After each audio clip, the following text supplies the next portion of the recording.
So it's match day -1. Haven't completed the speed session today for the simple reasons that my legs needed a rest. I've been out for a long walk to sort of stretch my legs rather than a speed session. I want to be fit and firing tomorrow because it turns out I'm being assessed now. So, we've got to make sure we're fully prepared for that. It's game on really, and I'm very pumped and ready to go. So it's all about gearing up now and just slowly getting into the process of getting ready for match day. Good morning from a very wet and windy Monday morning. So the plan of action for today was going to go for a pre-match walk, but it's too wet. So I'm going to do some stretching instead to keep my legs loose and locked and loaded. Then it's going to be pack my kit bag and I'm going to eat my pre-match meal last. I've got to leave the house about 12:30, get to the ground at about 1:30. Very excited, very up for today. Wet and windy days cause a little bit more carnage when it comes to football, being assessed as well. So, we have to prepare for that. But I am well up for today. And I will see you at my pre-match meal.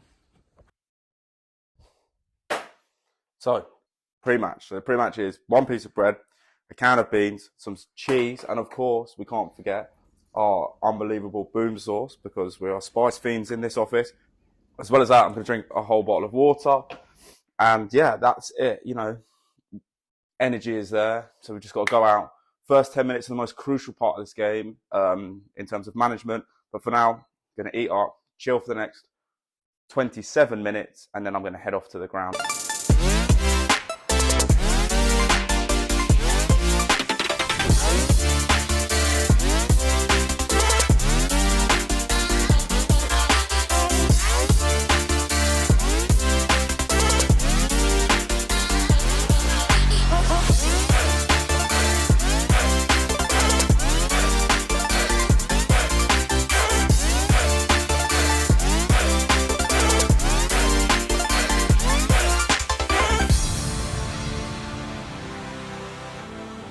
So, game is done. I'm sitting in the car park, as you see cars behind me. Very happy with how that went, personally and professionally. So, we had a back pass that I didn't caution for because it wasn't heading towards goal, so therefore it's not deliberate handball. We also had a deliberate handball on the edge of the box. We had something for Dogzo. We had it all today. We also had a serious head injury in the 90th minute as well, so I had to deal with that, stay calm. Very end-to-end game. It's a relegation team that are looking to get out of the relegation zone and a team looking to get into the playoffs. So both up for it, both wanted it. A little bit gritty in there, but we also had a disallowed goal for offside for the line of sight interfering with the goalkeeper, nailed on. And it's about explaining. That was, making sure that we got our point across to the players, the coaching staff, so they knew the decision we had given. Observer seemed happy, says my man management was good, doesn't have a problem with the caution, doesn't have a problem with how I did the back pass. The only the only development really was, put the ball down and tell him to go away because it took a little bit too long. Perfectly valid thing. Observer seemed really nice, very helpful, and it was just a nice day out. Lovely day out in the sun, wore short sleeves again, love it. So yeah, very happy with how today went, and now it's time to chill out, and I will catch you in a few days for the debrief. So, we're back to analyse the Sutton Common Rovers game. As many of you would have seen last week and pointed out, I was wearing a different shirt. I was wearing the Australian football top from 2018-2019, and this week I have the Macron 2022 kit. So this was used in the Champions League last year, which is great. So it's a nice kit to wear. I quite like it. Long sleeve as well, which is unlike me. But anyway, back to the game. So this game, I ran 8.35k, which is lower than normal, slightly smaller pitch on 3G. So therefore, the game is very compact and very tense. As you can see in my heat map, a lot of red splodges in the middle, not very spread out. And like I said, that's where a lot of the game was played. So that's where obviously I stood a lot of the time. Smaller pitch means that you're all in there together, so it's not difficult just for me, it's difficult for the players as well. But in terms of sprint map, which I really like to look at, is if we press these two buttons and get rid of the low and medium, we can see 3 big high sprints coming towards what will be my assistant referee, which is slightly unusual, but it also means that I'm squeezing play and having to move in that direction where a lot of the play was down that right-hand side. So obviously squeezing play, making sure I'm in the right positions to see the foul. That's what we have to look at when we look at our sprint maps, where we are and what we're doing.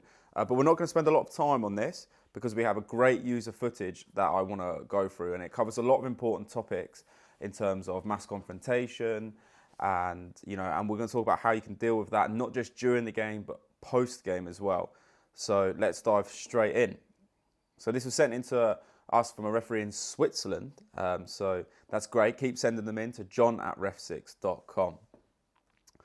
So if we play the clip through, we can see that the ball gets put into the corner, and what the referee does really well is squeeze into the corner, which is great. So we can see from the throw-in that a little bit of argy-bargy happens. The 10 and the 21 are really going at each other, and then bam, we've got a fight on our hands. And everyone now decides to get involved. So this is a mass confrontation. You can see as the referee wearing pink, both these players have gone to fight each other, and I think the referee does produce 2 red cards, which is really good. So here we are. The referee is administering red card number 1, very strong red card, and now we'll administer red card number 2.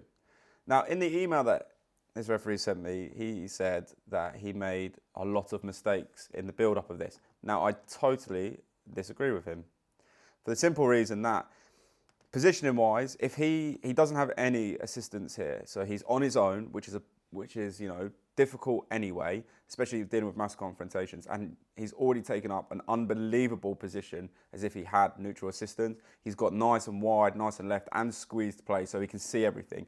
He's not let the game get away from him, which is half the battle. The next thing he's done is he's been confident in managing the situation just before the red card. He can't do anything about what happens next. So these 2 players basically have decided that they are just going to scrap. Here, look at them go. So the referee's right in there. First things to do as a referee in mass confrontations, identify who the players are. So he's clearly identified the 10 and the 21 being the offenders. One is the offender and one is the retaliator. So he's done a great decision there. How do we improve this as a referee? We stand there and we blow our whistle. There's not a lot we can do. Take a couple of steps back and just keep blowing that whistle. Do not get in that scrap. For the simple reason, if you try and pull somebody out and they think it's an opposing player, you're going to get a fistful. And we don't want that. So stand back, keep blowing that whistle. There's not really a lot you can do in this situation. Obviously, being on your own, it's really difficult. So in my head, what I'm doing, for someone that's done these, I've had a couple of mass confrontations, and this is his first one. So, credit where credit's due. We have to go through them, but we can learn. I'm going in my head 10 and 21, 10 and 21, 10 and 21, 10 and 21. I'm making sure that I do not forget the instigator and the retaliator. They are my 2 key points in this. Anybody else I get after that is realistically a bonus, especially if I'm on my own, if it's a Sunday league game or an under 18s game where I don't get assistant referees provided, then I am making sure that I get them too. After that, you see if anyone wants to get involved. The easy people to pick out are this person here, which is a goalkeeper who's clearly dressed in yellow. But you've also got to remember there are some people out there trying to help you as well, like pull them away. So this is the next point. What he's done really well, he's identified both people. So he's identified the 21 that he's going to march over to now and identified the 10. But what can we do a little bit better to diffuse the situation and calm everyone down? We isolate. So what we do is we isolate the 10 in an area that's safe for you, not around a lot of players. So in my opinion, stay where you are, do not move, and call the 10 to you. And then everyone disperses, you tell everyone to go away. And from there, you can deal with the first red card. Rather than walking up to him and administering him, which can look out from the outside, can be quite aggressive, and players might not like that, especially if they're already hyped up from a mass confrontation. Then obviously what we want to do is isolate. I'm sending you off for violent conduct for punching the number 10. There you go, have that. Then you let them walk off. Yeah. Remember, this is all done on your time. You've got all the time in the world. You are the sole timekeeper. Do it in a calm manner that, you don't feel rushed, you don't feel flustered. Do it on your own time. So when that number 10's gone off, you go over to the 21 and you say, yeah, 21, thank you very much. I'm sending you off for exactly the same reason I'm sending the 9 off or the 10 off. It is for violent conduct. So I'm going to ask you to leave the field of play that way. And then you point over there. So at least them two don't clash on their way out of the tunnel. Because if you do it too quickly, like bring them both together, they're already hyped up. There's a red, they're probably going to start fighting again anyway. So that would be the only real thing I'd say about this whole clip in terms of you haven't isolated, which is fine. But that is, they're both far away from each other anyway, so it's not really going to start any more of an issue. But what you can do is just give yourself a little bit more time, because you've done really well in identifying them in terms of who the offender is and if anybody else got involved, which I don't think anybody did. But for me, there's a second part in all of this, and that's what to do next.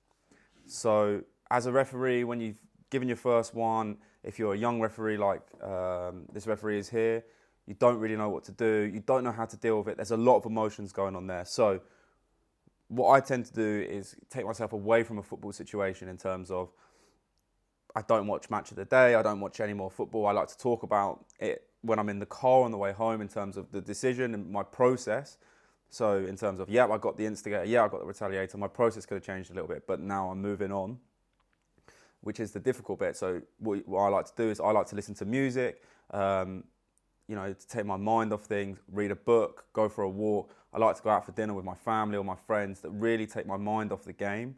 And if people do ask me about the football, I say kindly, thank you very much. I'm trying to process it in a different way this week. Football wasn't great for that particular reason. And what happens is a lot of people forget that the referee here is probably going to have a sleepless night. He doesn't want to give a red card. There's a lot of aggression in there and a lot of emotion, and it's okay to feel those emotions as well. And I think that's really important to process how you're feeling. But talk to your friends, talk to a coach. And when it comes to reporting, make sure you write everything down that you've seen, because that is really important in terms of getting the person, the two people punished for what they've done. So make sure that you've written down everything in your notes afterwards. Luckily on the REFSIX app, you can write it down in the app itself. So therefore, if anybody asks you, you don't have to write on a piece of paper. You can find it instantly.